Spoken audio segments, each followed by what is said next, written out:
huge thanks to Monster Theatre for providing me with a review copy, and a huge thanks to Petronius for pointing them my way.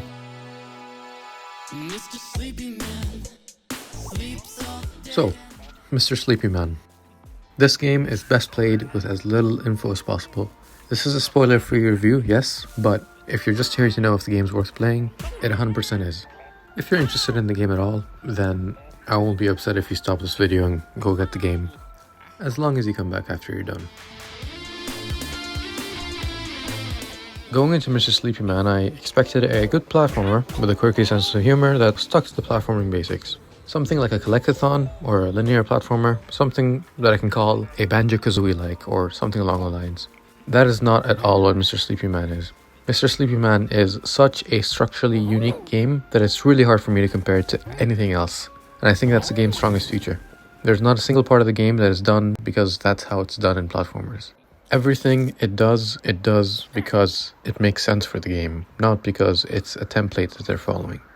This led to me constantly being surprised throughout my playthrough, and I almost always had no idea where the game would go next. From the start screen, there is a mystery box above, and upon pressing the button, the game starts with some weird random unique animation with a distinct song, hook, and random stuff happens on screen. And the game starts, but you're in first person. You're expected to pick up this cartridge and keep it into the console and start the game. And this is just the game making it clear that this is not a typical platformer. I'll talk a bit about the structure of the game, which again is best discovered by actually playing the game, so that's your last warning.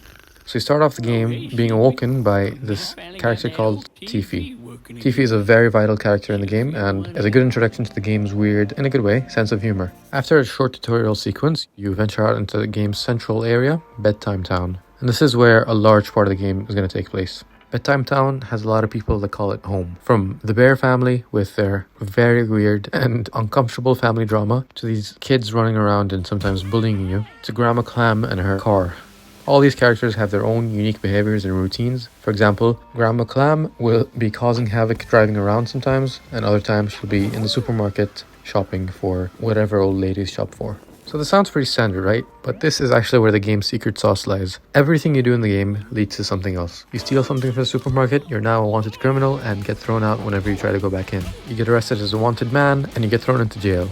And you'd think, oh, maybe that's the end of my run. It's not actually the end of your run, because from jail you can go into a completely new area where your actions will actually affect the town itself. And this is just one small piece of the game. Now imagine that times 10 or times 50. All of this gives Bedtime Town, which has, yes, a relatively small surface area, so much depth. You'll be spending so much time with every single character and trying to figure out what you can do with them and what scenarios you can get into. Instead of having a very wide but shallow world, you've got this incredibly deep, small town where you, by the end of the game, know all the characters, know where all the landmarks are, you know where every single thing is like the back of your hand. And that is really impressive because I'm super directly challenged and I knew where everything was by the end.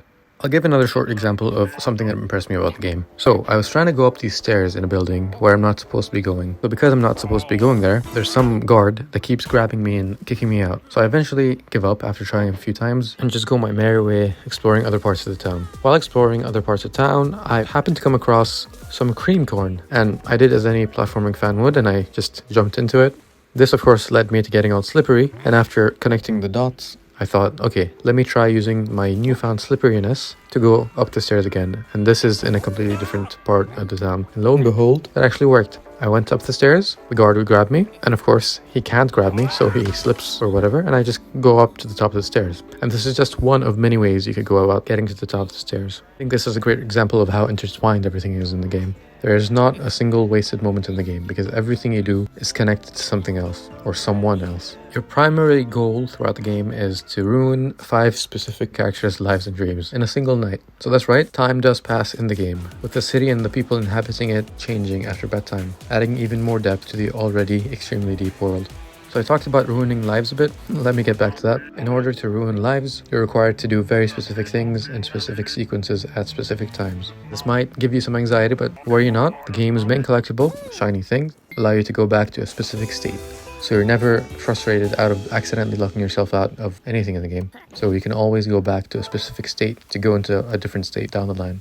Once a night is over, things that change the state of the world as well also reset. So there's a little bit of time stress, but I almost never ran into the issue of time running out, so you should be fine. Though Bedtime Town is a central area, you've actually got a separate hub area called Nowhere.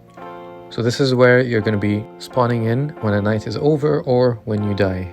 But dying is something you're not going to be doing too much a few hours into the game because of your health upgrades.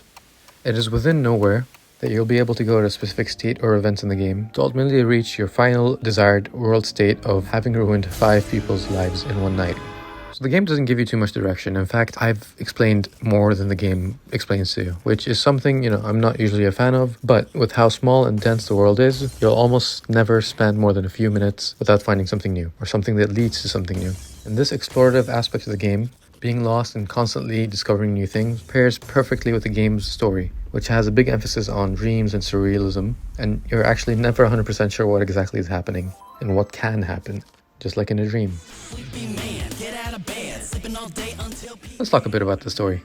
So, going off the trailers, I wouldn't blame you for thinking the game's just got this weird and quirky story that acts as a set dressing. But Mr. Sleepy Man's story is actually a lot more deep than I thought it would be. Yes, of course, the weird and quirky side exists, it's there, but it's all used as a vehicle to deliver fairly deep messages with themes such as broken dreams and loss. And there's just overall tone of sadness and melancholy in the game, which I just absolutely love.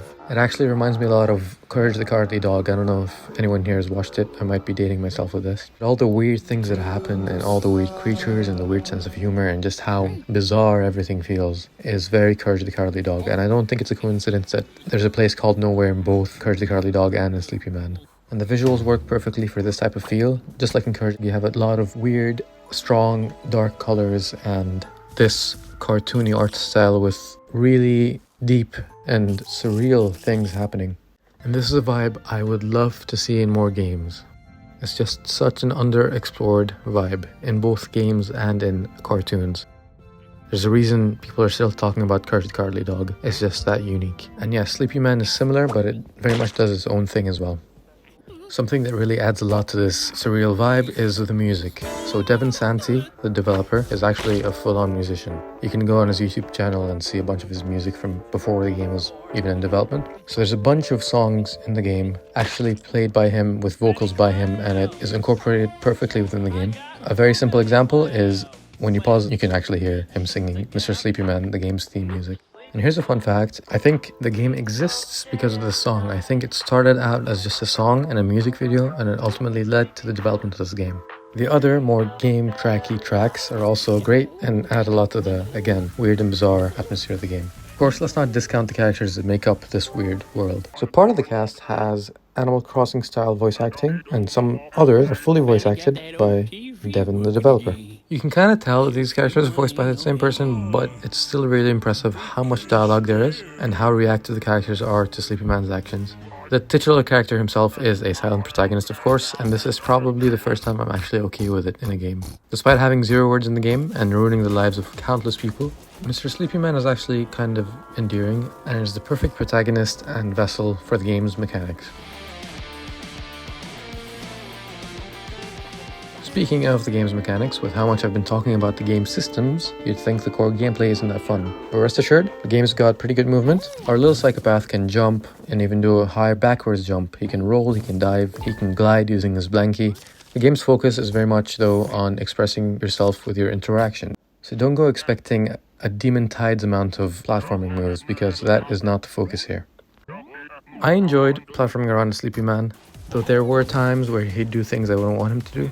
Like there were times where I was trying to do a regular jump and he'd do a backwards jump unexpectedly, which would cause me to maybe fall to my death. But thankfully, you're not too heavily punished for falling. You just get respawned back to the closest checkpoint. Your health doesn't go down at all.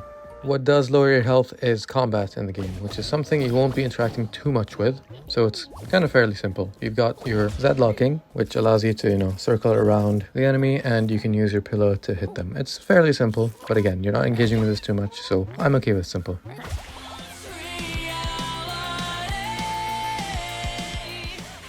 So a lot of this review has been me full-on glazing the game. So what's the catch? Well, the game's complex systems are a blessing, but also a curse.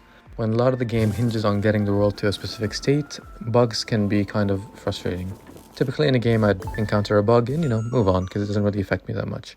But there were times where I had to restart the game either because something happened that I didn't want to happen or because I got actually stuck and couldn't do anything. Like for example, an NPC grabbed me in hopes of throwing me out, but midway through kind of lost focus and went to grab something else while leaving me in the air, and I was just kind of soft locked. And there were times where I do things out of order and the NPC would expect me to do something, but I'd already done that something, so there's nothing for me to do and I'd have to start from scratch. So these are obviously things that can be fixed, so take this with a grain of salt, but these bugs did kind of sour my playthrough of the game. Bugs aside, I do think the game's beginning and end are its highlights. That's not to say that what's in between is not great, it's just that when your first hours are as good as they are here, it's hard to keep that exact same momentum going. But still, the in-between is also great. So those are pretty much the only things I could think of with my issues with the game. I played the game for around 10 hours overall, with a third of my time being on the Steam Deck.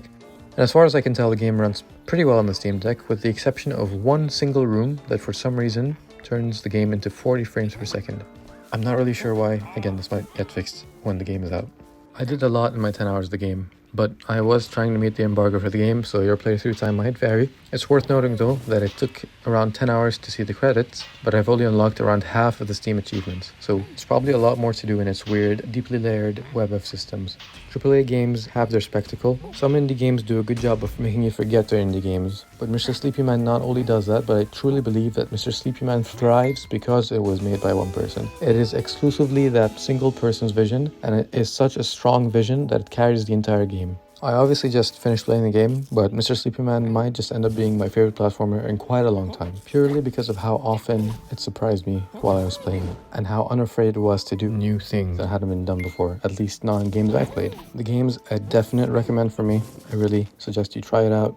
It's out today and it's supposed to be $20. It's only on PC right now, but it's supposed to be coming out to Switch sometime later this year. I really hope we don't have to say goodnight to Sleepy Man just yet, because I want more Sleepy Man. Thanks for watching. I'm going back to bedtime town.